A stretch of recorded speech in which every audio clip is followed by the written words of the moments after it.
guys, welcome back.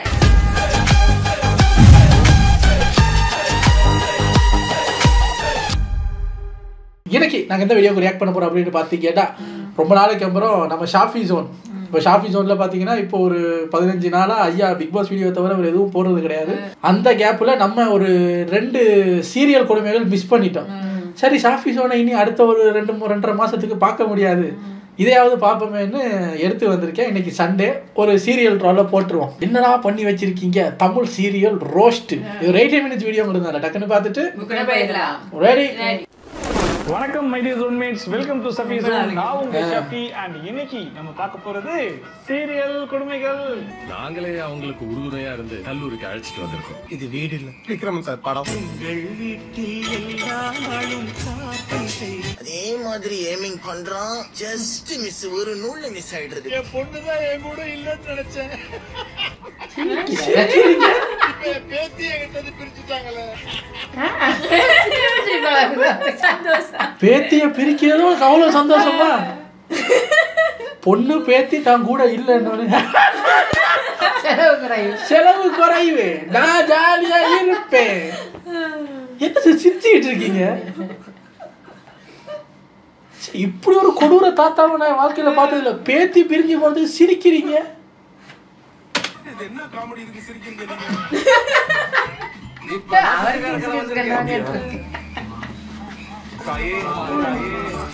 வழக்கம் போலதான் இந்த வாட்டி எக்கச்சக்கமான சிறப்பான தரமான சம்பவம்லாம் மாட்டிருக்கு. வரிசையா பார்த்தலாமா?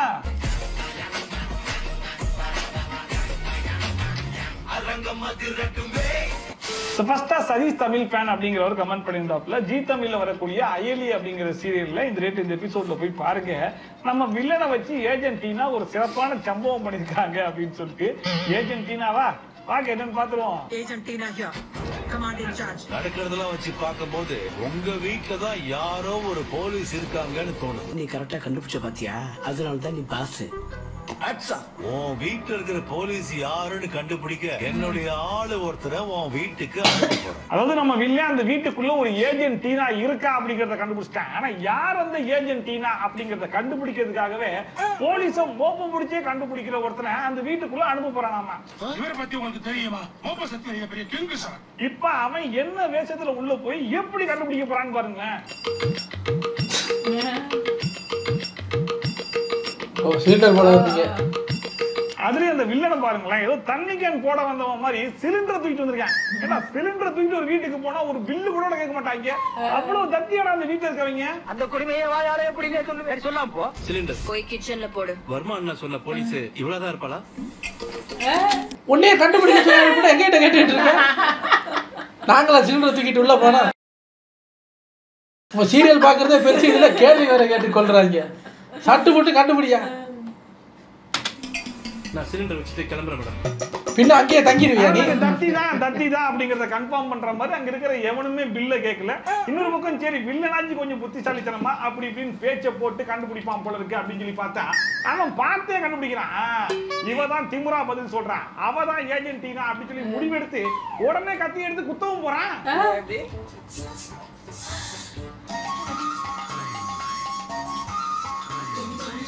அந்த வில்லன் கரெக்டா கண்டுபிடிச்சானோ இல்லையோ, ஆனா இவன் நம்மள கண்டுபிடிக்க தான் உள்ள வந்திருக்கான்றத ஏஜென்டினா கரெக்டா கண்டுபிடிச்சு அவனே போய் புடிச்சிட்டு வந்துருவாங்க. இப்ப இதுதான் சம்பவமா அப்படின்னு சொல்லி கேட்டீங்கன்னா இதுக்கு அப்புறம் தான் ரியல் சம்பவமே. பயமா இருக்கா? ஆமா, இன்னும் பயங்கரமா இருக்கும். வீட்டுல இருக்கிறவங்களுக்கு தெரியாம என்னடா இது? அந்த ஷாலை நல்லா சுருட்டி அவன் வாய்க்குள்ள அமுக்கி விட்டுருந்தா கூட சொல்லிட்டு அவனால பேச முடியல அப்படிங்கிற மாதிரி நம்ம விட்டுருக்கலாம். வெறுமனையா அந்த ஷாலை எடுத்து அவனை சுத்தி விட்டதுக்கு அப்புறம் அது என்னமோ சவுண்ட் ப்ரூஃப் மாதிரி அவன் கத்துற சவுண்ட் யாருக்குமே கேட்கலையாமா. அப்புறம் என்ன ஆரம்பிக்க வேண்டியதானே? சமையல் ரெடி ஆயிடுச்சா? அப்பா பல வித்தையில கேட்க பாட்டு தேக்காடுக்கு ஏதாவது உருட்டிட்டு வந்தீங்களா? பண்ணி வில்லனை எதனா கத்த விடாம ஆக்குறாங்களான்னு சொல்லி பார்த்தா எதுவும் பண்ண மாட்டாங்க. சிலிண்டர் போட வந்தவனே ஹால்ல சிலிண்டர் மாதிரி உருட்டிட்டு போறாங்க, கிச்சனுக்கு கூட்டு போறாங்க, அங்க வச்சு மிதிக்கிறாங்க, மண்டையில தேங்காய் உடைக்கிறாங்க, ஒருத்தவங்க சாப்பாடு ரெடி ஆயிடுச்சான்னு கேட்டு வராங்க, அதுக்கு பதில் சொல்றாங்க. ஆனாலும் கீழே இருக்கிறவங்க கத்த மாட்டான். சமையல் முடிய எவ்வளவு நேரம் ஆகுமா? ஒரு 10 நிமிஷத்துல முடிஞ்சு. என்ன மாதிரி பெர்ஃபார்மன்ஸ் பண்றாங்க? ஏண்டா குத்த போன வில்லனா ஏஜென்டினா பின்னாடியே போய் கபார்னு புடிச்சிட்டாங்க, பக்கத்துலயே வாசல் இருக்கு, அடிச்சு துரத்தி விட்டுக்கலாமே. எதுக்கு சம்பந்தமே இல்லாம ஹால்லயும் கிச்சன்லயும் போட்டு அவனை உருட்டி பரட்டிக்கிட்டு இருக்காங்கன்னு சொல்லி கேட்டீங்கன்னா, அதாவது வீட்டுக்குள்ள அவ்வளவு பேர் இருந்தோம், ஒரு வில்லன் வீட்டுக்குள்ள வந்திருக்கான், அவனை அடிக்கிற சத்தம் கூட கேட்காம சைலண்டா கச்சின்னு மேட்டரை முடிச்சாங்க பாத்தீங்களா? அதுதான் ஏஜென்டினாவுடைய தமாசே, ஏஜென்டினாவுடைய மாசே. பார்த்தாலே தெரிகிறது. தெரிகிறதா? அடுத்துதான் மேகலா. இப்போ இவனை அடிச்சு துரத்தியாச்சு. இவன் போய் புத்திசாலியா இருந்தா அந்த வீட்டுல போலீஸ் யாருங்கிறத வில்லனுக்கு ஈஸியா சொல்ல முடியும். ஐயா உங்க ஃப்ரெண்டுக்கு ஃபோன் பண்ணி இன்னைக்கு அந்த வீட்டுல யாரு சமையல் பண்ணான்னு மட்டும் கேளு. எவன் சமையல் பண்ணானோ அவன் தான் போலீஸ். ஏன்னா அவன் தான் 10 நிமிஷத்துல ரெடி ஆகுன்னு சொன்னான். நான் என் காதால கேட்டேன். ஸோ யார் இன்னைக்கு சமையல் பண்ணானோ அவன் தான் போலீஸ் அப்படிங்கிற மாதிரி போலீஸை ஈஸியா கண்டுபிடிக்க முடியும். ஆனா கண்டுபிடிக்க மாட்டீங்கல்ல. கேட்டா சொல்லுவாங்க துணியால மூடி இருந்ததுனால காது கேட்கல. மோகன் அப்படிங்கிறவங்க கமெண்ட் பண்ணியிருந்தாங்க, விஜய் டிவியில் வரக்கூடிய சின்ன மருமகள் அப்படிங்கிற சீரியல்ல இந்த எபிசோட்ல போய் பாருங்க, ஒரு சிறப்பான சம்பவத்தை பண்ணி வச்சிருக்காங்க அப்படின்னு சொல்லிட்டு. வாங்க என்ன சம்பவம்னு பாத்துருவோம். இதோ வந்துட்டேன். The coastal liver push towards the. நம்ம தமிழ் தான் மொய் விருந்தெல்லாம் வச்சு டாக்டருக்கு படிக்க ஆரம்பிச்சிட்டாங்கல்ல, அவங்களுக்கு இப்ப செமஸ்டர் எக்ஸாம் போல இருக்கு. ரொம்ப சின்சியரா ஜெனரல் அந்த நேரத்துல அந்த புள்ளியோட புருஷன் உள்ள வந்து அதை கெடுக்கிறேங்கிற பேர்ல லைட்டா விட்டு படுத்துட்டான். என்னங்க லைட் ஆஃப் பண்ணிட்டீங்க? காலையில எனக்கு பரீட்சை இருக்கு. அத பத்தின எனக்கு எந்த கவலையும் இல்ல. நான் கூட நினைச்சேனா தமிழுடைய புருஷன் எவ்வளவு தத்தியா இருக்கான், லைட் ஆஃப்ன்ட்டா அந்த புள்ளையில படிக்க முடியாதா? அதான் சூரிய வெளிச்சம் ஜன்னல் வழியா அந்த புள்ள அந்த வெளிச்சத்திலே படிச்சுட்டு போயிருந்தேன் அப்படின்னு சொல்லி யோசிச்சா, நம்ம தமிழ் மொய் விருந்து வச்சு MBBS படிக்குது இல்லையா, அதனால நான் அந்த ஸ்டைல்லயே யோசிக்கிறேங்கிற மாதிரி அந்த புள்ள புதுசா யோசிக்குது. லைட் ஆஃப் பண்ணிட்டா என்னால படிக்க முடியாதுன்னு நினைக்கிறீங்களா? இப்ப பாருங்க. இப்ப பாரு மூளைகளுக்கு வேலை இருக்கும்.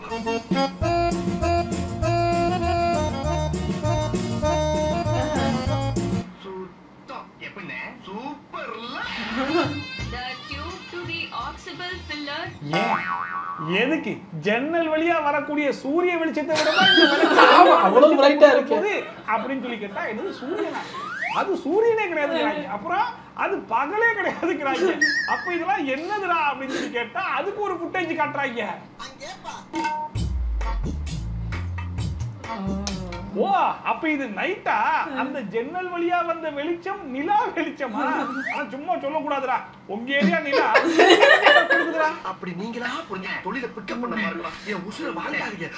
அடுத்ததா ரஃப் அபிஷியல் அப்படிங்கிறவர் கமெண்ட் பண்ணியிருந்தாப்புல, ப்ரோ மல்லி சீரியல்ல இந்த எபிசோட்ல போய் பாருங்க, ஒரு கேரக்டர் ஒருத்தர் ஒரு பெர்ஃபார்மன்ஸ் ஒன்று பண்ணிட்டு இருக்காரு, அந்த பெர்ஃபார்மன்ஸை பார்த்துட்டு அது பெர்ஃபார்மன்ஸ் அப்படிங்கிறத கொஞ்சம் கிளியர் பண்ணுங்க அப்படிங்கிற மாதிரி போட்டிருக்காப்புல. பாக்க யாரு என்ன பெர்ஃபார்மர்னு கொஞ்சம் பார்த்துருவோம். இவன் கத்துக்கிட்ட விதியெல்லாம் உங்ககிட்ட கட்டணும் ஆசைப்படுறான். உன் என்ன சொல்றேன், ஒரு 5 நிமிஷம் வந்து உட்கார்.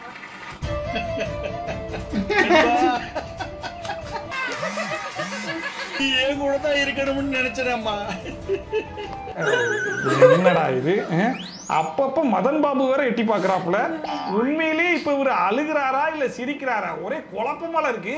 என் பொண்ணுதான் என் கூட இல்லன்னு நினைச்சேன். இல்ல நான் தெரியாம கேக்குறேன். சீரியல்ல ஒரு மாதிரி உங்களுக்கு சிரிச்சிட்டீங்க, டப்பிங்ல மாத்த வேண்டியது. டப்பிங்ல அது பெர்ஃபெக்ட்டா மேட்ச் ஆகிற மாதிரி சிரிச்சு வச்சிருக்காரு. ஒருத்தங்க அழுதா நமக்கு அழுக வரும், ஒரு அழுதா சிரிப்பு வருது. அவரே அங்க அழல, சிரிச்சுட்டு தான் இருக்கிற மாதிரி இருக்கு. டப்பிங்ல ஏன் போய் சிரிச்சீங்க? அப்ப செஞ்சதுதான் இப்ப இசை அதே மாதிரி என்று சொல்லிருப்பாங்க.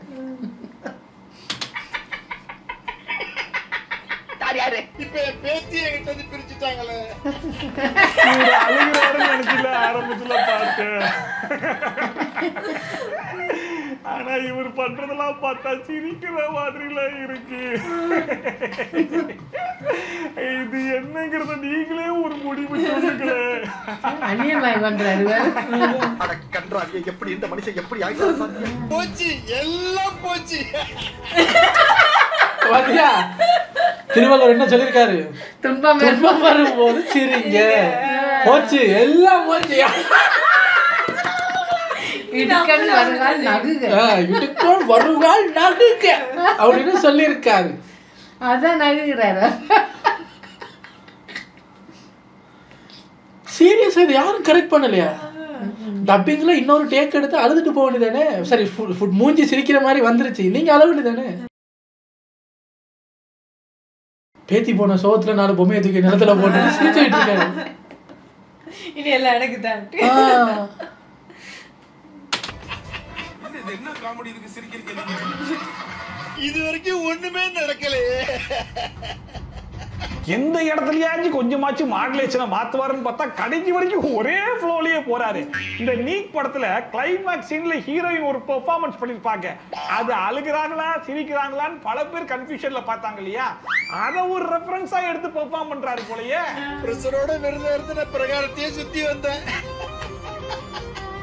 எனக்கு அப்படியே புக்கன் ஆயிடுச்சு தெரியுமா? இது எல்லாத்தையும் விட இந்த மனுஷன் பண்ற பெர்ஃபார்மன்ஸை பார்த்து கடைசியில ஒருத்தவங்க வந்து உங்களுக்கு பிரஷர் அதிகமாயிடுச்சு அப்படிங்கிற மாதிரி சொல்லுவாங்க.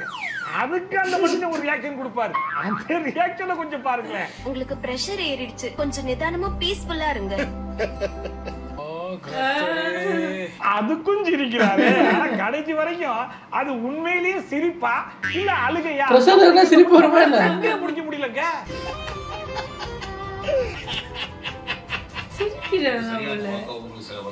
இந்த டயலாக் எல்லாம் பேசும்போது அழுகிற மாதிரி தான் இருக்குது. ஆனா அடுத்ததான் அழுகும் போது சிரிக்கிற மாதிரி இருக்கு. சீரியலுக்கு முக்கியமான குவாலிபிகேஷனே அழுகிறது தான். ஆனா இவர் அந்த அழுகையவே கொலை பண்றாப்லையே. அடுத்ததா பரதி ரவிக்குமார் அப்படிங்கிறவர் கமெண்ட் பண்ணியிருந்தாப்ல, ஷஃபி அண்ணா விஜய் டிவி சின்ன மருமகள் சீரியல்ல பாருங்க எக்ஸாம் வச்சு ஒரு வர வர சின்ன மருமகளே அதிகமான கண்டென்ட்லாம் வருது. சரி ரைட், வாங்க என்னன்னு பாத்துருவோம். வாங்க வாங்க வாங்க வாங்க, உங்களுக்காக தான் வெயிட் பண்ணிட்டு இருக்கேன். இவங்க பேர் தமிழ்ச்செல்வி. அவங்களுக்கு செமஸ்டர்னு சொல்லக்கூடிய முக்கியமான எக்ஸாம் இருக்கிறதுனால சார் இதுல எனக்கு எதுவுமே தெரியல, வேற கொஸ்டின் பேப்பர் இருக்கா சார்? நாங்க எல்லாருமே அவங்களுக்கு ஆறுதல் சொல்லி நாங்களே அவங்களுக்கு உறுதுணையா இருந்து கல்லூரிக்கு அழைச்சிட்டு வந்திருக்கோம். இது வீடு இல்ல விக்ரமன் சார் படம். உங்கள் வீட்டில் பரவாயில்ல. அதாவது அமைச்சருடைய மருமக கால்ல அடிபட்டு அதை பொருட்படுத்தாம நான் எக்ஸாம் எழுதுவேன் அப்படின்னு சொல்லி முடிவெடுத்தது மட்டும் இல்லாம மொத்த குடும்பமும் சப்போர்ட் பண்ணி அந்த புள்ளைய எக்ஸாம் எழுதுறதுக்காக கூட்டிட்டு வந்திருக்காங்களாம். இந்த நியூஸை கேள்விப்பட்டு அம்புட்டு நியூஸ் சேனலும் கிளம்பி காலேஜுக்கே வந்துட்டாங்களாமா. உங்களை பரீட்சை எழுத கூட்டிட்டு வந்திருக்காங்க, இத பத்தி நீங்க என்ன நினைக்கிறீங்க? சொல்றம்மா, இப்படி ஒரு குடும்பம் கிடைக்கிறதுக்கு நான் கொடுத்து வச்சிருக்கணும். அடேங்கப்பா பூந்து விட்டு.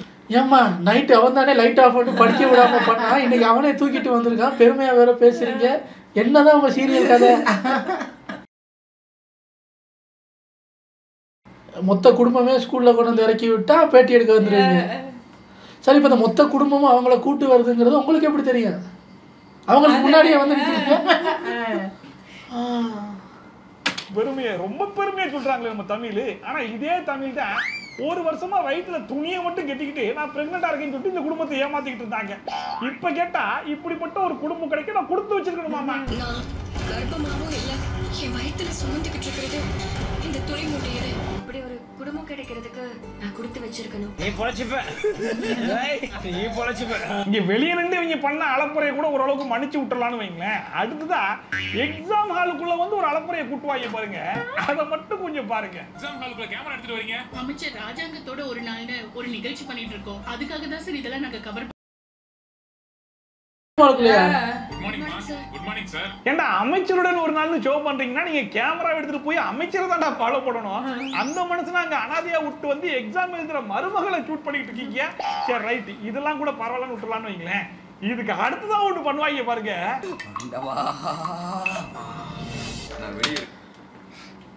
ஸ்கூலுக்கு ஃபேமிலியா கூட்டு வந்து விட்டீங்க, எக்ஸாம் ஹாலுக்குள்ள பாட்டியெல்லாம் ஏன் வருது? பாட்டி எழுத போதா அரியர் ஏதாவது? எங்க போறீங்க? Excuse me sir. சொல்லுங்கம்மா. அப்பப்போ என்னோட கால்ல என்ன விடணும்னு சொல்லிருக்காங்க. இவரே கூடவே இருக்கலாமா? இவர் ரொம்ப கூடவே இருக்கட்டும். ஆமா, அவரே எழுதட்டும். அந்த புள்ள கால்ல அப்பப்ப எண்ணெய் ஊத்துறதுக்காக பக்கத்திலே புருஷனையே உட்கார வச்சிட்டீங்க. கேட்டா இதுதான் எம்பிபிஎஸ் காலேஜ்ல செமஸ்டர் எக்ஸாம் நடக்கக்கூடிய அந்த கோட் போட்டுக்கிட்டு எழுதணுமா? எல்லாரும் அப்படிதான் இருக்காங்க. ஆக முதல்ல இந்த தமிழ் புள்ள MBBS படிக்கிறதுக்கு முன்னாடியே பல அட்டூழியங்கள் பண்ணிச்சு. இந்த MBBS முடிக்கிறதுக்குள்ள இந்த மாதிரி பல அநியாயத்தை நம்ம பார்க்க வேண்டியிருக்கும் போலயே.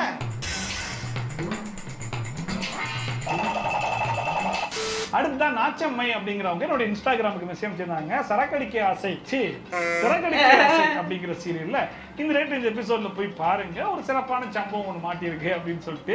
இது கொஞ்சம் இன்ட்ரெஸ்டிங்கான விஷயம் தான். வாங்க என்னன்றதை நானே சொல்றேன். கோமதி பிரியா ஃபார் சரக்கடிக்க ஆசை. உங்க பூ வியாபாரம் எல்லாம் எப்படி போயிட்டு இருக்கு? நல்லா போகுதா? இது ஜஸ்ட் போன மாசம் ஆகஸ்ட் 6ஆம் தேதி ரிலீஸ் ஆன எபிசோடு தான். இந்த எபிசோட்ல தேவின்னு ஒரு கேரக்டரை காட்டுவாங்க. அந்த கேரக்டர் கிட்ட இந்த அம்மா என்ன கேக்குறாங்கன்னு மட்டும் கேட்டுக்கோங்களேன். தேவி, உனக்கு இப்பதானே கல்யாணம் ஆச்சு, ஏதாவது குழந்தை உண்டாயிருக்கா? இல்லம்மா, மீனாக்கு தான் முன்னாடியே கல்யாணம் ஆச்சு, அதனால அவளுக்கு முதல்ல குழந்தை பார்த்துட்டோம். பாத்துட்டீங்களா? எல்லாத்தையும் கரெக்டா கேட்டீங்களா? சரி, ரைட். இப்போ ரீசெண்டா செப்டம்பர் 22ஆம் தேதி வந்த எபிசோட்ல இதே தேவி புள்ள மறுபடியும் வருது. ஆனா அந்த புள்ள என்ன சொல்லுதுன்னு கொஞ்சம் கேளுங்க. ஸ்வீட் எடுத்துக்கோங்க. என் குழந்தைக்கு பேர் வைக்கிற ஃபங்க்ஷன் வெள்ளிக்கிழமை வச்சிருக்கோம்.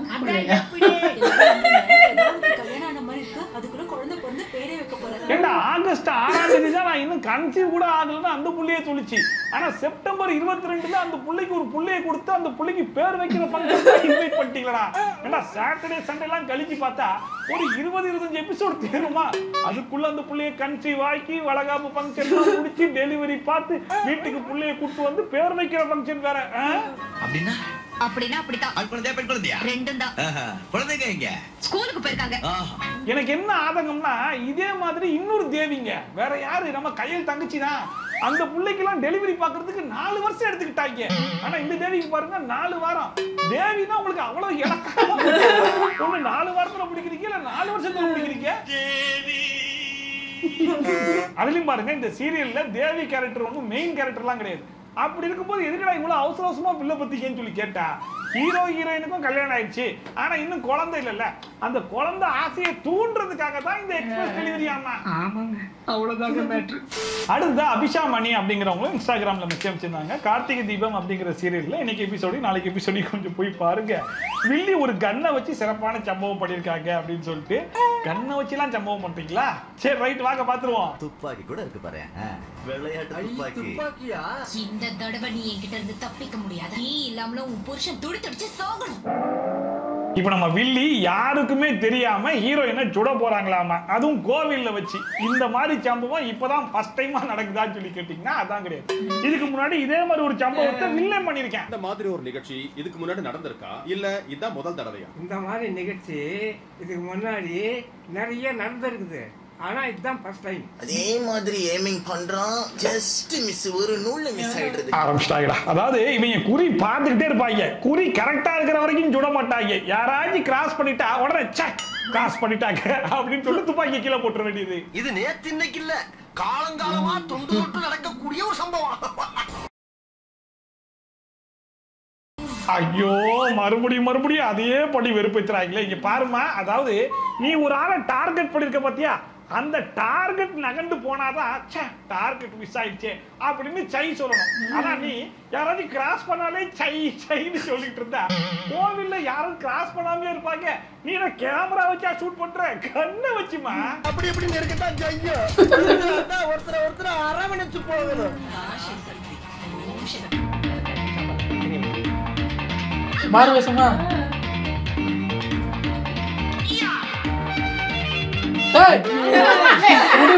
எனக்கு எரிச்சலா இருக்கு. ஆல்ரெடி ஒளிஞ்சு நின்று தானே சுட்டுட்டு இருக்க, இப்ப எதுக்கு மாறு வேஷம் போட்டு மறுபடியும் ஒளிஞ்சு நின்று சுட்டுட்டு இருக்க நீ? ஆமா, நீ மாறு வேஷம் போட்டு வர கேப்ல அந்த புள்ள கிளம்பி வீட்டுக்கே போயிருந்தா நீ என்ன பண்ணிருப்ப? சரி, ரைட், அதெல்லாம் கூட விட்டுறலாம்.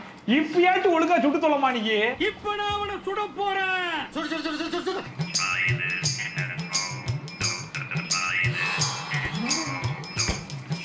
என்ன குறியே 1/4 மணி நேரத்துக்கு வச்சிட்டு இருக்காங்களே. இந்த வில்லி வைக்கிற குறியை பார்த்தா எப்படி இருக்குன்னா, என்ன எவனும் கிராஸ் பண்ண மாட்டான், கை சொல்லணும் அப்படிங்கிறதுக்காகவே குறி வைக்கிற மாதிரிலாம் இருக்கு. கண்டு விட்டாளே, சூட்சமத்தை கண்டு விட்டாளே. ஜனங்க நடமாட்டம் அதிகமா இருக்கு, என்ன பண்றது? பாலைவனத்துக்கு போ. தத்தியா தான் இருப்பாங்களா? கோவிலுக்கு வந்துட்டு ஜனங்க நடமாட்டம் நடமாட்டம் அதிகமா இருக்குன்றது ஒரு கம்ப்ளைண்டா வேற சொல்லிக்கிட்டு இருக்குது. சரி ரைட், இவங்க சொல்றதெல்லாம் வச்சு பார்க்கும்போது ஆள் நடமாட்டமே இல்லாத ஒரு இடத்துக்கு வரும்போது தான் சுடுவாங்க போல. வாங்க அந்த இடம் எந்த இடம் நம்மளும் போய் பார்ப்போம்.